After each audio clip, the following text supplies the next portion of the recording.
Martin Paes akhirnya resmi bisa berkostum timnas Indonesia pada kualifikasi Piala Dunia 2026 usai PSSI berhasil memenangkan sidang banding di FIFA.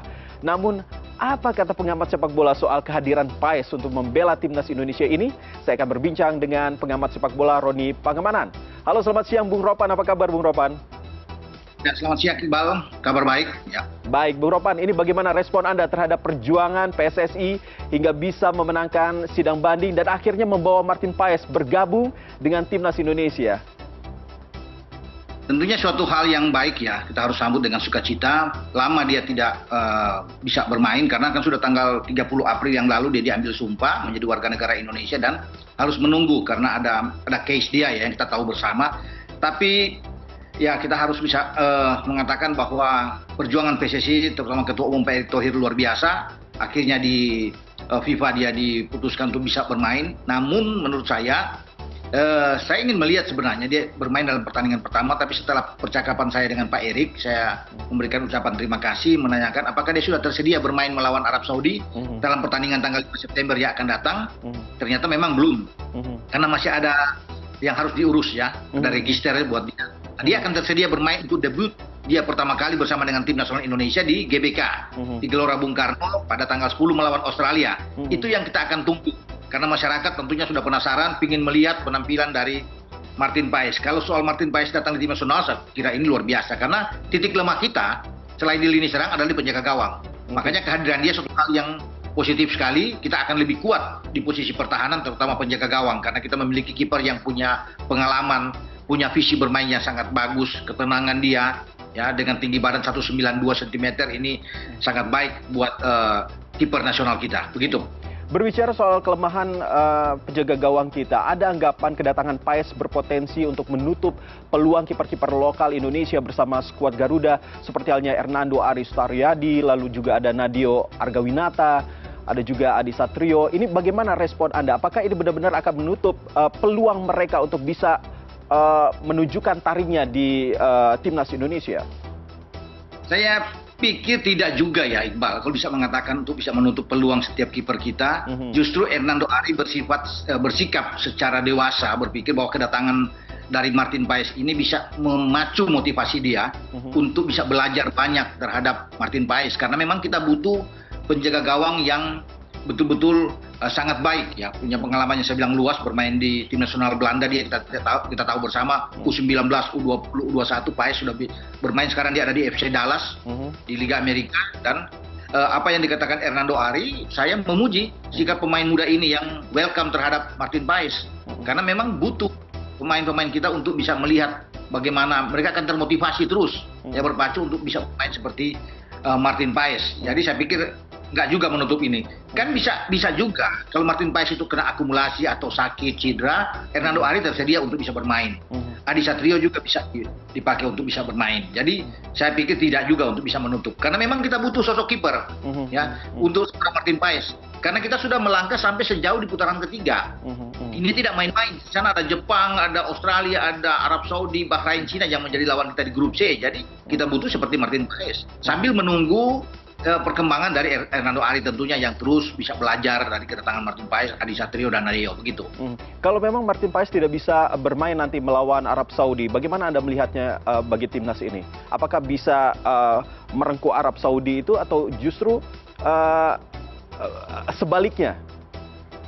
Ya saya tadinya berharap ya bahwa ketika dia sudah oke selesai di FIFA dia bisa bermain. Tapi setelah saya mendapat keterangan dari Pak Erick bahwa belum tersedia pada saat pertandingan melawan Arab Saudi, memang ini sangat disayangkan. Karena Arab Saudi kan punya postur badan tinggi, bermain di Jeddah, mereka kuat. Ya, kalau kita tidak punya penjaga gawang yang kuat seperti Martin Paes, memang ini yang menjadi ya agak ketar-ketir juga. Tapi kita berharap bahwa Hernando Ari sudah terbiasa, dia juga sudah bermain di Piala Asia kemarin, di Piala Dunia melawan tim-tim kuat. Jepang dia sudah bermain, ya Qatar, ada Irak dia bermain. Jadi dia mungkin masih bisa untuk kita bisa harapkan, tergantung nanti pertahanan kita. Jai Ises di belakang, Rizky Ridho, Jordi sudah bisa bermain untuk bisa membantu Hernando Ari di penjaga gawang gitu. Kalau memang Martin Paes akhirnya bisa bergabung dengan Indonesia, apakah Anda melihat bahwa susunan pemain yang dimiliki oleh Indonesia ini sudah dianggap sempurna atau masih belum? Terutama yang tadi Anda katakan kalau di sisi penyerang maupun untuk penjaga gawang itu masih kurang bagi Indonesia? Ya, kita bersyukur karena sisi penjaga gawang itu kan krusial penting sudah ada sosok Martin Paes. Jadi enak kita mengarungi di putaran ketiga. Tapi kita masih butuh juga untuk ada di lini depan. Karena STY juga masih mengeluh di lini depan. Makanya dia mendatangkan seorang pelatih untuk menangani sisi penyerang, ya, Yeon Ki-hun, rekan dia di Korea. Nah, di depan ini memang masih kurang, perlu ada tambahan. Ya, saya kira apakah itu Ole Rummenigge akan datang atau Mauro Silstra, kita masih menunggu untuk mereka, tapi perlu ada karena kita butuh pemain-pemain yang kuat dengan level grade A untuk bisa bermain di tim nasional, tampil di grup C putaran ketiga Piala Dunia. Kalau kita membidik Piala Dunia ya harus pemain-pemain yang top. Makanya saya pikir tidak cukup dengan seorang penjaga gawang, harus ada juga pemain depan karena kalau di belakang kita sudah banyak. Nah, kabar terakhir kan dari salah satu EXO Pak Arya sudah mengatakan bahwa ada 2 pemain yang sedang diurus, gelandang dan juga pemain back, ya, pemain belakang bertahan. Tapi kan kita butuh penyerang. Jadi kalau ada 2 ini sudah diurus dan 1 penyerang, berarti ada ketambahan 4 pemain termasuk Paes. Ini bagus buat kita. Artinya kita bisa bersaing sesuai apa yang diinginkan oleh Ketua Umum PSSI Pak Erik, ya, untuk bisa melihat Indonesia terbang tinggi di kancah Piala Dunia ini. Begitu, Iqbal. Balik lagi ke soal Indonesia yang akan menghadapi Arab Saudi. Jadi prediksi Anda akan seperti apa? Siapa yang akan menjadi starting 11 yang nantinya akan melawan Arab Saudi dan seperti apa polanya kalau menurut Anda? Saya berharap bahwa kita paling tidak, ya, untuk bisa mendapatkan 1 poin. Ini penting karena pertandingan pertama selalu sulit. Tapi kalau kita bisa mendapatkan 1 poin ini, oke. Sayang memang tidak ada Martin Paes. Tapi oke lah, saya coba untuk melihat starting 11 seperti yang dikatakan Iqbal. Di bawah Mister itu bisa ada Hernando Ari. Bermain saya pikir STY tidak akan mengubah dengan 3-4-3-nya. Ya. Di belakang itu ada Jordi yang sudah tersedia, ada Jai Isyas dan Rizky Ridho. Karena Justin Hubner akumulasi kartu tidak bisa bermain. Kemudian ada 4 pemain, bisa saja Sandy Walsh didorong lebih ke kanan, di sisi kanan. Calvin Verdong di kiri. 2 gelandang akan diisi oleh Nathan Cho dan Tom Hai. 3 di depan itu Marcelino, Rafael Struijk, dan Ragnar Oratmangun. Itulah 3-4-3 yang menurut saya ini ada sangat ideal buat tim nasional untuk tampil menghadapi Arab Saudi. Ya, memang masih ada sosok-sosok lain yang akan tampil, tapi inilah yang terbaik menurut saya, ya. Yang pasti mendekati 99% Iqbal akan ditampilkan oleh STY, begitu. Oke, selain soal Martin Paes tentunya yang menjadi perbincangan soal Marcelino Ferdinand yang resmi bergabung dengan Oxford United. Nah, menurut Anda bagaimana tanggapan Anda? Apakah Marcelino Ferdinand ini benar-benar akan menjadi pemain inti dari Oxford United atau justru nantinya akan menjadi pemain cadangan? Kalau melihat dari prestasinya kan begitu luar biasa, tapi kalau dari pandangan Anda seperti apa? Ya, dia kan kurang mendapatkan jam bermain di Deinze, di Belgia. Tapi kalau saya lihat dia ke Oxford United, ini naik kelas. Karena tidak main-main. Untuk bisa bermain di kasta kedua setelah Premier League di Inggris, di Championship setelah Oxford promosi, itu nggak gampang. Terlepas di belakang ini ada Erick Thohir dan juga Anin Bakri yang memiliki saham di Oxford United. Tapi ini harus disyukuri.